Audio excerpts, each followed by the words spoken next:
Good morning, or depending on when you're watching this, good afternoon, good evening, or good night. My name's Ross, and as always told out of Voice of Radio.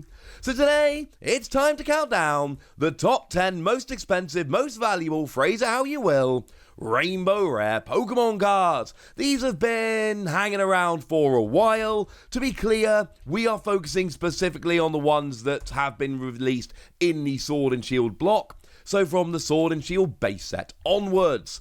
And although they're generally not thought of as well as, say, the alternate art cards, oh, you better believe that some of these are worth a few quid. And frankly, numbers 1 and 2, they are really up there in terms of the most valuable cards around right now. But starting off in at number 10, we've got Leafeon Vmax, which is coming in somewhere in the region of about $20. At this stage, we do need to remember prices are super difficult to actually put your finger on here, so I'm doing my very best. I'm giving you a rough idea of prices, but I've seen them sell for more, I've seen them sell for less, and they fluctuate on an almost daily basis. I have tried to take a rough value from multiple websites and eBay sold. I have done my research on this one, but I'm not guaranteeing you can run out right now and every Leafeon Vmax Rainbow will be exactly $20. Why is this good? Because Leafeon Vmax is good. 2 energy, 60 damage for each colourless energy in your opponent's active Pokemon's retreat cost. This is a good deck that is seeing a bunch of play and a bunch of success right now. And sure, this Leafeon Rainbow Rare is not as cool as the alternate art for a lot of people. But firstly, tends to be a little cheaper. Secondly, we all like different things. This is another cool version of Leafeon Vmax. And of course, you can always be that cool person that plays a 4-3 line and has one of each artwork. That could be fun. In at number 9, we've got Boss's Orders. And at this stage, I feel like I might need a bit of an apology to some of you out there. When I did my list of top 10 most expensive full art supporters, Boss's Orders didn't make the list. And I've had a look now and it probably should have done. I don't know why it wasn't popping up as one of the more expensive ones when I made the list, but happy to admit now that it probably should have been on that list. It is, however, on this one. The thing is, this is a bit of a weird one, because this is quite low. I mean, this is generally somewhere in the region of a $25 card. And sure, we've got the full art, which is a bit better, and I suppose there are some people out there that would rather play Lysander. And there is another version coming up in the near future as well.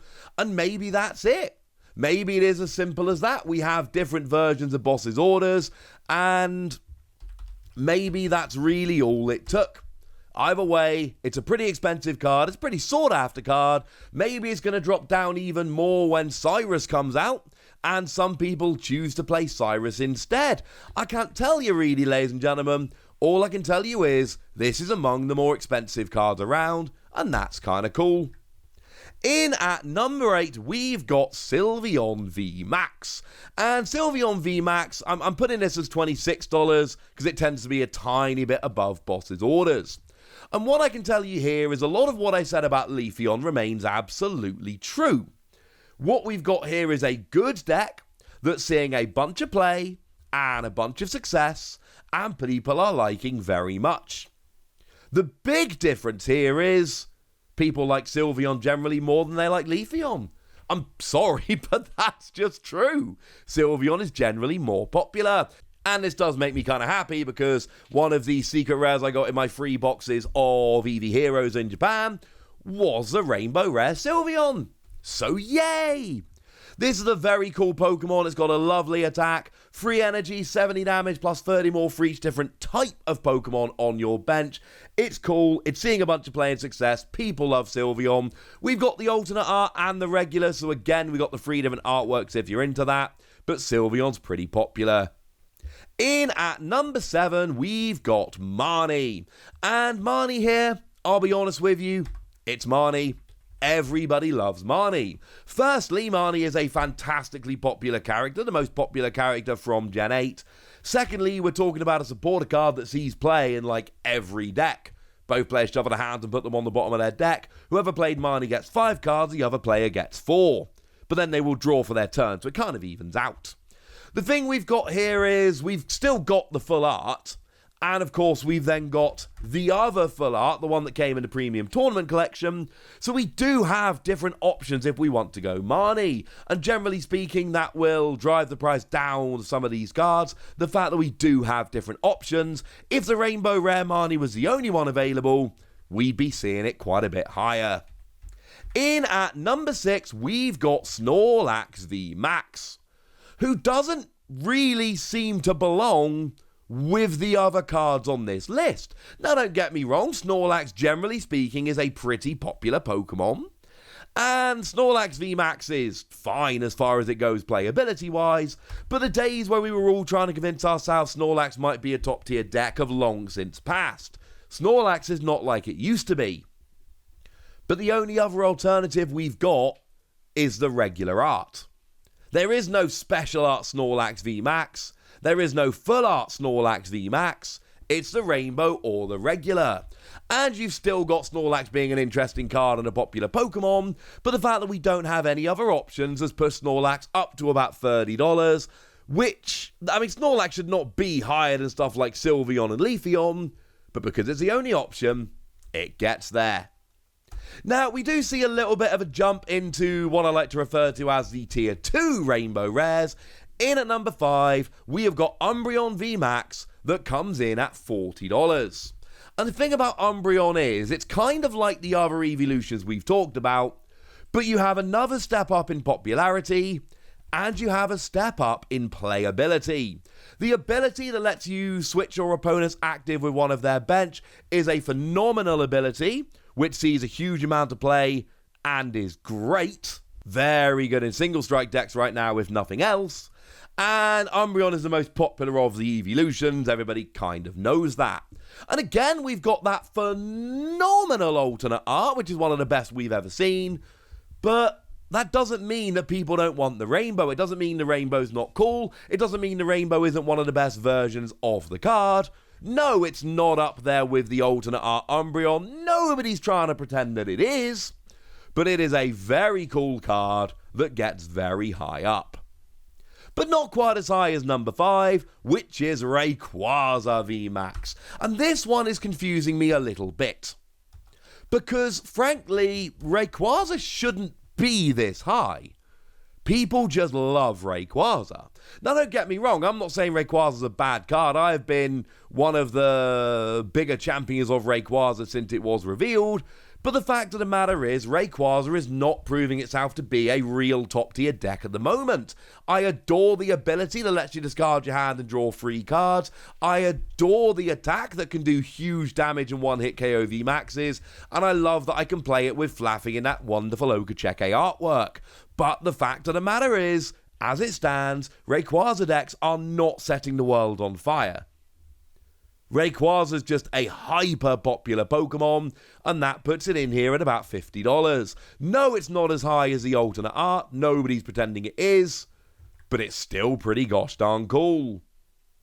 In at number 3, you've got Mew Vmax, and if we put Umbreon, Rayquaza, and Mew in their own kind of tier 2 here, this ends up at the top and a decent way above the others at $65, because it is just a better card. By now, most of us know that Mew Vmax with Genesect is the best deck around. It is a phenomenal deck, and if you're following the online tournaments like I am, you'll see that it's gone from utter dominance to it's not even winning them all, but let's be clear, it is still probably the best deck in the format. It is an absolute top tier deck, which puts the prices of all the cards in the deck up quite a bit, and means that when we end up with this Rainbow Rare, it ends up higher than your other Rainbow Rares. The number 1 and 2 on this list are very much exceptions, we'll get to them in a moment. Mew is about as high as you can imagine any Rainbow Rare going right now, except for the exceptions, we'll get there in a moment. A fantastically playable card. It's got that attack that copies any of your bench Fusion Strike Pokemon's attacks for just 2 colorless energy, and it's so sought after in any form. You know, even the regular VMAX is starting to go up in value here. The alternate art VMAX is getting a bit silly, so yeah, Mew's earned its spot. but nothing was touching 1 and 2, and 1 and 2 really are in their own league, miles above the other. Because Mew comes in at $65 at number 3, in at number 2 at $190. Yes, that is pretty much treble. Pikachu Vmax. And here, it's not really a playability thing. Pikachu Vmax is fine. It's another one of those cards, and I have a habit of this, let's be honest, that I thought was going to be better than it ended up being. Free energy, 120, but you can discard them all to do 270. This seems like a pretty good card. It has not ended up being particularly playable. But it's Pikachu. And everybody loves Pikachu. Pikachu is by far the most popular Pokemon out there. There is no real close second like that. It is Pikachu. There is a reason why my 3-year-old daughter's favourite Pokemon is Pikachu, despite the fact that I have been showing her many, many, many Pokemon, literally, and I mean this literally, since the day she was born. Nothing I can do about it. Kids love Pikachu. But again, we get to what we said a moment ago. Because this was Vivid Voltage, which was in year 1 of the Sword and Shield block, there's no alternative. There's no full art. There's no alternate art, special art, call it what you will. There will be, because we know that one of the cards which is coming, or what came in VMAX Climax, may or may not be in Brilliant Stars, we don't know, is the character rare of Pikachu Vmax, which I would imagine would push the value of the Rainbow Rare down a bit, because now we've got, as far as I'm concerned, and I think a lot of people would agree with me here, a better version of it. Pikachu Vmax the Rainbow single-handedly made Vivid Voltage a really sought-after set, because everybody was buying it wanting to pull that chunky mouse. It's a very cool card. But in at number 1, it's Charizard Vmax, and I'm sorry ladies and gentlemen, but this is just the way it is. This is about a $200 card. It generally tends to sell just a little bit more expensive than Pikachu Vmax. And again, if you go and dig through all the solds on eBay, you will find that they flip-flop a little bit. Sometimes Pikachu's a bit more, sometimes Charizard's a bit more. But on balance, Charizard tends to be the more expensive of them. And again, we are not talking about a playability thing here. Charizard Vmax is not a terribly playable card. Yes, when it came out, I said it would be really good. And incidentally, I meant it. It seemed like a really good counter to Zacian. But then Zacian really fell off. I mean, it's not a bad card, but it's not like it was, originally. And frankly, this just never hung. It was never a good enough card. But it's Charizard. And the weird thing is, there is shiny Charizard Vmax. So I should be sitting here going, well, it's a little bit lower because we had the shiny Charizard Vmax in Shining Fates. That has kept the value of it down a little bit. But it really hasn't. Even with there being a shiny version in Shining Fates, this is still the number 1 in terms of Rainbow Rare cards. Charizard, they're different to other cards, right? A good, expensive, valuable Charizard card is just different to all the others, and this is one of the coolest ones out there. So there we go, ladies and gentlemen. Those are your top 10 most expensive Rainbow Rare cards. It really is Charizard and Pikachu Vmax at the top, but there are a few others here that have got a little bit of value in as well. And now it's over to you guys. Tell me which ones of these you've pulled. Tell me which ones of these are your favourites. Tell me if there are any that aren't on this list that you just absolutely love. Let me know in the comment section. Go nuts. Be nice. And then make sure you like this video, subscribe to this channel, follow me on Twitter at TheWasi, and Twitch for some live action at twitch.tv/PTCG Radio.